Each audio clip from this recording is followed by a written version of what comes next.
Kafka is a unit that people are very much looking forward to, and it's not very difficult to understand why. So let me talk about why I'm really concerned about the power level of Kafka for someone who's very hyped up. Um, it's just her nature as a damage over time unit. Um, and a lot of people are saying that, oh hey, because she's a damage over time unit, you don't really need to build crit damage and crit rate. So you could just scale off attack percent, damage bonus too, I believe, and defense shred. Well, yeah, that is very does give a high damage floor. It does result in the issue of having a low damage ceiling because as I mentioned before, you don't have the ability to scale off crit damage and crit rate, of course. But even worse is that even though people say she's free to play friendly, I would very much disagree because she doesn't use stable supports. Kafka doesn't benefit off Tingyun and Bronya. She can benefit off Asta because you really want speed on Kafka more than anything.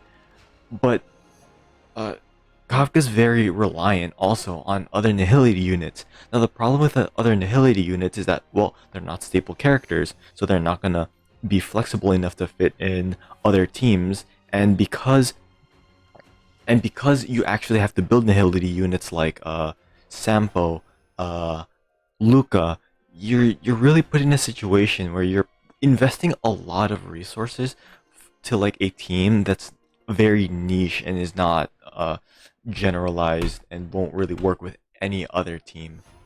Now the issue with damage over time is that it can be kind of slow if I think about it because it's very reliant on the enemy or yeah, the enemy taking action for the damage over time to actually trigger.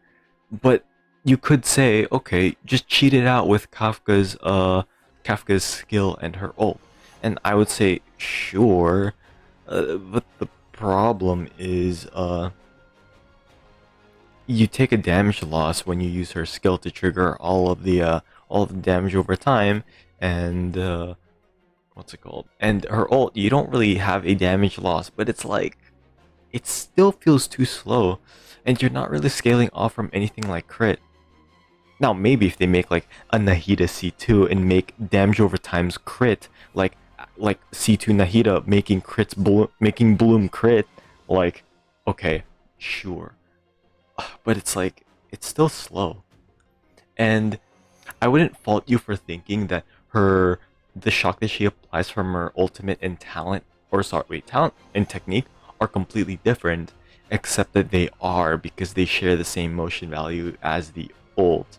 So the only way you can have a second version of shock is either through Serval or through her light cone, but her light cone's kind of meh. Now, I don't know if I mentioned Bloom, but there's a second part to Bloom is that a lot of people are saying like, oh, Bloom is a lot like a damage over time, you know?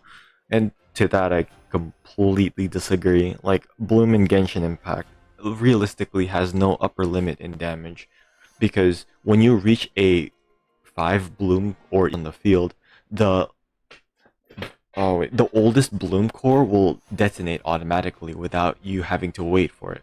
So the more bloom you create, the higher your bloom damage is. And blooms do well in AoE situations. Damage over times don't really do well in that. And it's not like bloom. You can, as I mentioned literally seconds ago, you can cheat out its damage by increasing your bloom reactions. But you can't do the same for what's it called? You can't do the same for dot. And yeah, that's gonna be my short lists of concern with Kafka. Like, I know she's a I keep forgetting that word. Sought after, hyped up character. No, not hyped up, but like, anticipated character. She's a very anticipated character. You know, she looks pretty cool, but like, ooh. It's kind of strange why they made her not really that great at, like, at a glance, because you know, literally there's the 1.3 characters with Dan IL or Imbibitor, Lune, whatever. It seems really, really good. He actually seems free to play friendly. From what I've seen, dude, he has a lot of passive crit stats. Like that. Like that's kind of insane. And Fushuan, Fushuan's pretty seems pretty good, but I'm still reserving judgment until uh until later.